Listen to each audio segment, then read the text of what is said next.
pagkatapos nga pala namin magsamba ng mga aking kaibigan, ito na nga pala kami. Tinuloy na nga pala namin yung plano naming drawing noon pa. Di bali guys, marami nga pala kami nagplano dyan, pero yung iba hindi pinayagan. Kaya bago nga pala kami sasakay, pinakita ko muna yung kung gaano sila kaayos. Di bali nga pala dyan guys, takot pala yung dalawa namin kasama. Kaya hindi na sila sumakay kasi baka mahulog daw yung kanilang kaluluwa. Akalaan nyo guys, alas 6 na nga pala ng gabi, gabing-gabi na, pero namimilit pa rin talaga yung isa namin kasama na mag-bike. Kaya binagbigyan na nga pala namin kasi ito na yung huli naming gabi. Ibang huling gabi na naman yung iniisip yung mga ka-Aura Best. Huling gabi namin dito sa Umingan, kayo naman. Di bali guys, apat nga pala kaming lalaki dyan. Andito si Joker, Lawrence, Carlo at syempre yung pinakapuging yung vlogger. At ayun na nga guys, pagkatapos nga pala nila magbayad, ito na nga pala sila, nagiging masaya na sila dahil sasakay na kami. At syempre bago huli ang lahat mga ka-Aura Best, nagpakita nga pala dyan ng magandang mukha yung magiging videographer namin. Si Rachel Caspillo.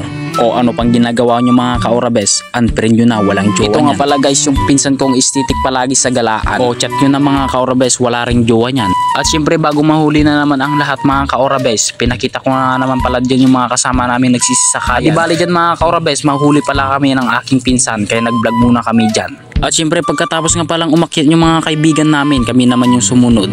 Yung susunod na ililibing ng buhay.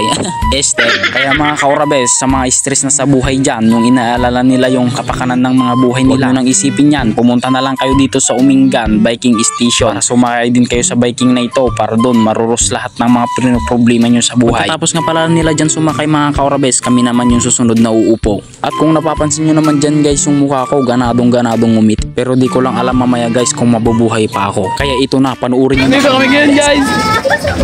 Boy! Sige boy! Friends! Friends! Friends! Sakay kayo! Tayo!